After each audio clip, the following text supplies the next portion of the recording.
നമസ്കാരം, ന്യൂസ് കാർഡിലേക്ക് സ്വാഗതം. നടൻ സുരാജ് വെഞ്ഞാറമൂടിന്റെ ഡ്രൈവിംഗ് ലൈസൻസ് സസ്പെൻഡ് ചെയ്യാൻ മോട്ടോർ വാഹന വകുപ്പ് നടപടികൾ തുടങ്ങി. ലൈസൻസ് സസ്പെൻഡ് ചെയ്യാതിരിക്കാൻ കാരണമുണ്ടെങ്കിൽ ബോധിപ്പിക്കുവാനായി നിർദ്ദേശിച്ചുകൊണ്ട് മോട്ടോർ വാഹന വകുപ്പ് 3 തവണ നോട്ടീസ് നൽകിയിട്ടും നടൻ പ്രതികരിക്കാത്ത സാഹചര്യത്തിലാണിത്. നടൻ മറുപടി നൽകിയാൽ ലൈസൻസ് റദ്ദാക്കില്ല. ഏത് സാഹചര്യത്തിലാണ് മറുപടി നൽകാത്തതെന്നും മനസ്സിലാക്കാൻ അധികൃതർ ശ്രമം നടത്തും.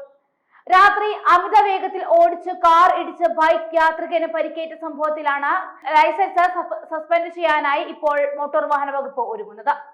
ജൂലൈ 29 രാത്രി തമ്മനം കരണക്കോടം റോഡിലായിരുന്നു കേസിന് ആസ്പദമായ അപകടം നടന്നത്.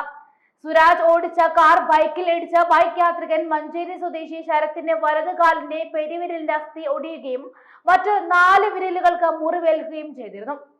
പാലാരിവട്ടം പോലീസാണ് എഫ്ഐആർ മോട്ടോർ വാഹന വകുപ്പിന് കൈമാറിയത്. രജിസ്റ്റർ ചെയ്ത സുരാജിന് അയച്ച നോട്ടീസ് കൈപ്പറ്റിയതിനെ രസീത് RTOയ്ക്ക് അയച്ചിരുന്നു. എന്നാൽ മറുപടി കിട്ടിയില്ല. ഈ സാഹചര്യത്തിലാണ് ലൈസൻസ് റദ്ദാക്കുവാനുള്ള നടപടി. ഗതാഗത മന്ത്രി KB ഗണേഷ് കുമാറിന്റെ അനുമതിയോടെയാണ് നടപടികൾ തുടങ്ങുന്നത്. നടനായാലും നടപടിയെടുക്കുവാൻ സിനിമാക്കാരൻ കൂടിയായ ഗണേഷ് നിർദ്ദേശിച്ചതായിട്ടാണ് സൂചന. 3ാം തവണയും നോട്ടീസിന് മറുപടി ലഭിക്കാതായതോടെയാണ് സസ്പെൻഷൻ നടപടി സ്വീകരിക്കാൻ അധികൃതർ തീരുമാനിച്ചതും. സുരാജ് സഞ്ചരിച്ച കാർ എതിർദിശയിൽ വന്ന ബൈക്കുമായി കൂട്ടിയിടിക്കുകയായിരുന്നു. അപകടത്തിൽ സുരാജിന് കാര്യമായ പരിക്കുകൾ ഒന്നും ഉണ്ടായില്ല. പരിക്കേറ്റ ആളിനെ കാണാൻ നടൻ ആശുപത്രിയിൽ എത്തിയിരുന്നു. രാജ്യത്തെ മോട്ടോർ വാഹന നിയമങ്ങളെ പരിഷ്കരിച്ചിട്ടുള്ള 2016 മോട്ടോർ വാഹന ഭേദഗതി ബില്ലിന് കേന്ദ്ര മന്ത്രിസഭ അംഗീകാരം നൽകിയതിനനുസരിച്ച് റോഡ് നിയമങ്ങൾ കർശനമാക്കിക്കൊണ്ടുള്ള മോട്ടോർ വാഹന ഭേദഗതി ബില്ലിന്റെ പ്രാഥമിക ലക്ഷ്യം ഇന്ത്യയിലെ അപകട നിരക്ക് കുറയ്ക്കുക എന്നതാണ്.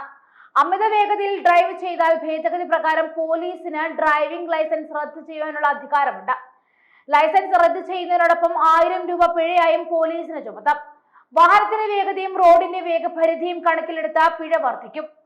റോഡിൽ മത്സരയോട്ടം നടത്തിയാലും ലൈസൻസ് റദ്ദാക്കപ്പെടും. അപകടകരമായ ഡ്രൈവിംഗ് സാഹചര്യത്തിൽ പിടിക്കപ്പെടുന്ന ഡ്രൈവറുടെ ലൈസൻസ് ഉടനടി റദ്ദ് ചെയ്യപ്പെടും. ഈ നിയമങ്ങൾ പ്രകാരമാണ് എറണാകുളം പാലാരിവട്ടത്തുണ്ടായ ഈ അപകടത്തിൽ സുരാജിന്റെ അമിത വേഗത കണക്കിലെടുത്തുകൊണ്ട് കേസ് രജിസ്റ്റർ ചെയ്തിരിക്കുന്നത്. പലതവണ നോട്ടീസ് അയച്ചിട്ടും മോട്ടോർ വാഹന നിയമ ക്ലാസുകളിൽ പങ്കെടുക്കുവാൻ അറിയിച്ചിട്ടും മറുപടിയോ സഹകരണമോ ഇല്ലാത്ത സാഹചര്യത്തിലാണ് ആളെയോ മുഖമോ നോക്കി നിയമം തിരുത്തേണ്ട, ലൈസൻസ് റദ്ദാക്കാനുള്ള നടപടികൾ ചെയ്തോളൂ എന്ന് ഗതാഗത മന്ത്രി KB ഗണേഷ് കുമാർ പറഞ്ഞത്.